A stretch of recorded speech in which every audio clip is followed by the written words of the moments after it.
आज हम देखेंगे म्यूटेशन। म्यूटेशन होता क्या है? म्यूटेशन एक ऐसी प्रक्रिया है जो सडनली क्रोमोसोम में चेंजिंग आती है, या तो जीन के सीक्वेंस में चेंजिंग आ जाए, अथवा क्रोमोसोम में किसी प्रकार की चेंजिंग हो जाए। उस चेंजिंग को ही हम म्यूटेशन कहते हैं। यहाँ पर पॉइंट दिया है, it is A phenomenon which result in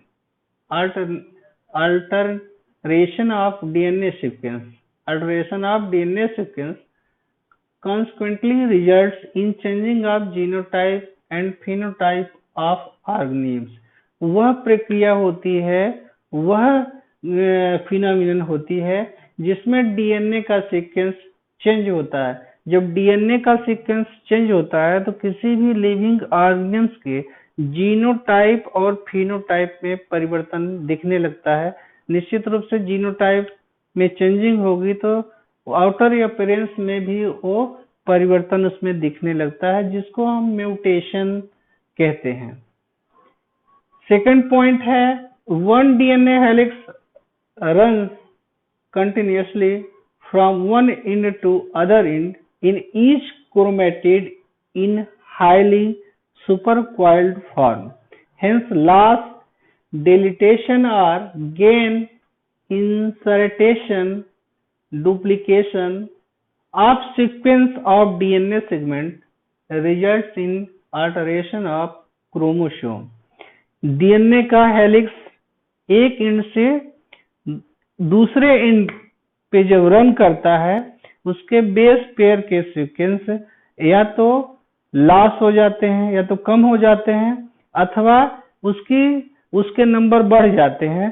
chromosome में अल्टरेशन की प्रक्रिया दिखने लगती है, उसी को हम क्या कहेंगे? म्यूटेशन कहेंगे। थर्ड पॉइंट है, alteration of chromosome results in abnormalities और एवरिएशन।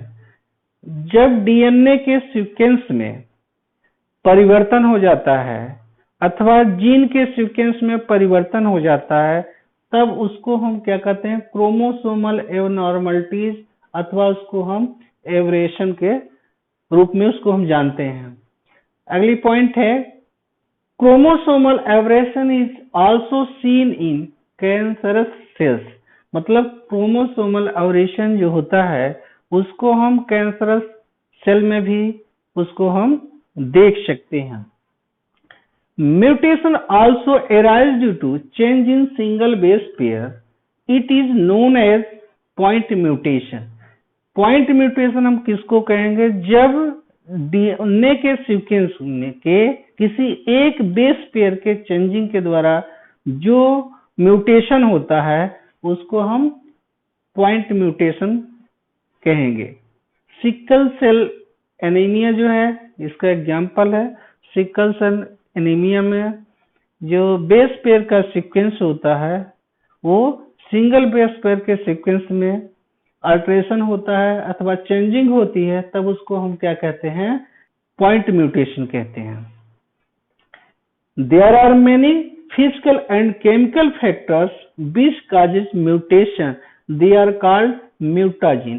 कहने का मतलब म्यूटेशन जिसके द्वारा होता है, जिस फैक्टर के द्वारा होता है, उसको हम म्यूटाजीन्स कहते हैं। Example, ultraviolet rays, high frequency of X rays, alpha particles, beta particles और कॉस्मिक रेज।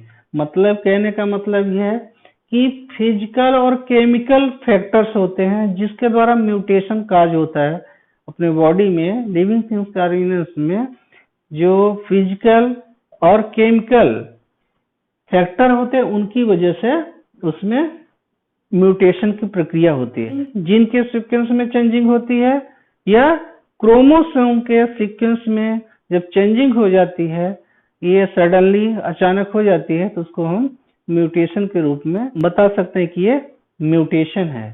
जिसमें जीन की चेंजिंग हो, जीन के सीक्वेंस में चेंजिंग हो, अथवा क्रोमोसोम के सेगमेंट में चेंजिंग होती है, तब लिविंग ऑर्गेनिज्म में एक विशेष तरह की एबनॉर्मलिटीज दिखती है। उनका जीनोटाइप और फिनोटाइप अलग तरह से दिखना प्रारंभ हो जाता है, तब उसको हम म्यूटेशन को के रूप में जानते हैं। हम यहाँ पर देखेंगे पेडिग्री एनालिसिस। पेडिग्री एनालिसिस का मतलब ट्रेड या लक्षण का एनालिसिस करना या विश्लेषण करना होता है।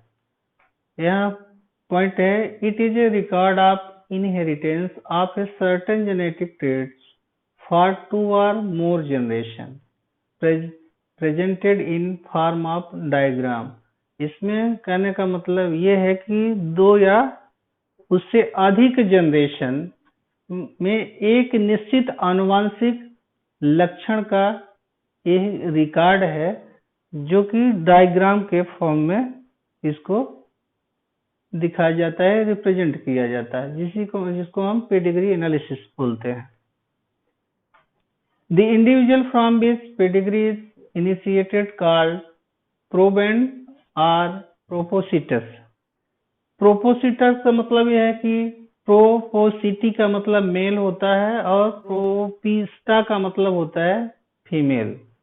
यहाँ पर ये कह रहा था कि मतलब जिस इंडिविजुअल्स में ये पेडिग्री स्टार्ट होगी, इनिशिएट होगी, उसमें एक मेल होगा और दूसरा जो होता है फीमेल होगा। तो मेल को हम यहाँ प्रोपोसिटी बोलते हैं और फीमेल को हम प्रोपिस्टा बोलते हैं। अब pedigree is employed in case of human और पेट्स, मतलब ये पेडिग्री जो इसमें देखी जा सकती है ह्यूमंस और जानवरों में ये देखी जा सकती है।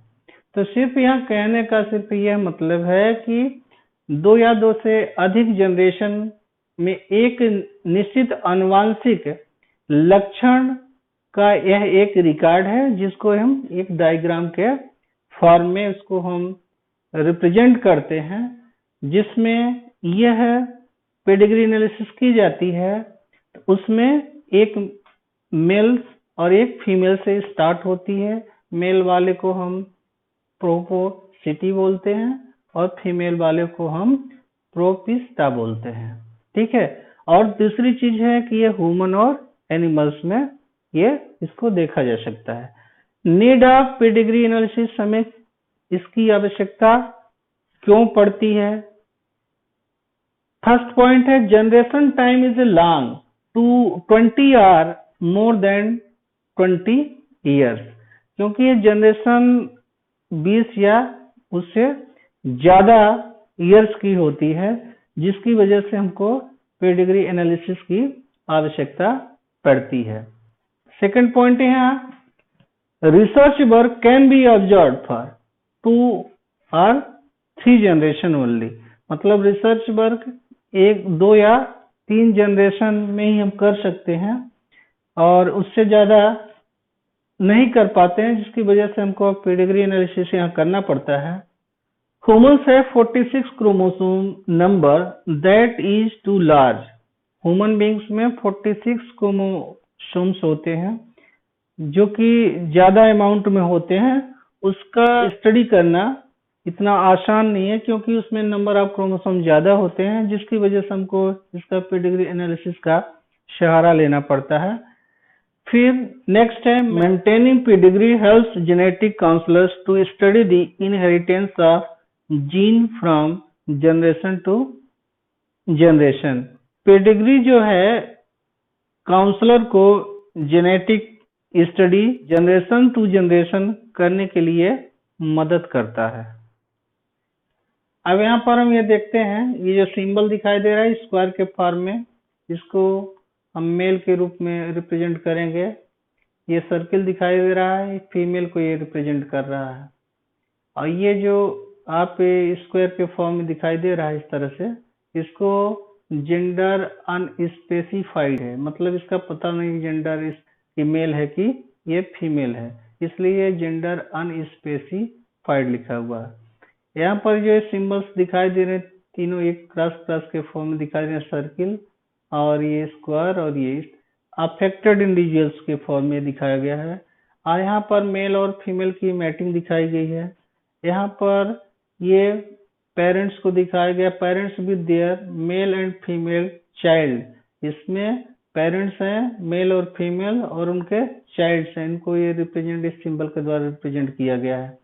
यहाँ पर ये जो सिंबल दिया गया है कि parent with their mail affected child, यहाँ मेल और क्या ये मेल और फीमेल और उसका अफेक्टेड चाइल्ड के रूप में दिखाई दिया है। यहाँ पर 3 सिंबल दिखाई दिए हैं, सर्किल के फॉर्म में दिखाई है, सेंटर में ब्लैक कलर का दिख रहा है, यहाँ पर एक क्रॉस दिख रहा है और यहाँ हाफ एरिया जो है ये कवर्ड दिखाई दे रही है। इस तरह का जो सिंबल है इसका मतलब है कि ये कैरियर को ये रिप्रेजेंट करता है। यहाँ पर ये सिंबल दिख रहा है, ये मेल और ये फीमेल और इनके ट्विंस चाइल्ड हैं। तो यहाँ पर पेरेंट्स विद अनआइडेंटिकल ट्विंस, यहाँ पर ये ट्विंस के फॉर्म दिखाई है। ट्विंस सेक्स में भी सेम आर डिफरेंट, ये सेम भी हो सकते हैं अथवा ये डिफरेंट भी हो सकते हैं। यहाँ भी देखिए ये मेल है फीमेल है, ये ट्विंस चाइल्ड है, बट यहाँ पर parent with identical twins same sex ये वाले ये चाइल्ड होंगे। इस तरह से यह सिंबल यहाँ रिप्रेजेंट किया गया है। यदि इस तरह से स्क्वायर में क्रॉस दिखता है इसका मतलब है कि मेल डेथ है और ये फीमेल ये डेथ को ये सिंबल रिप्रेजेंट करता है कि मेल ये डेथ को ये रिप्रेजेंट करेगा, ये सिंबल जो है फीमेल के डेथ को ये रिप्रेजेंट कर। इस तरह से हम ये डायग्रामेटिक के रूप में इसको हम आगे एग्जाम्पल के रूप में देखते हैं।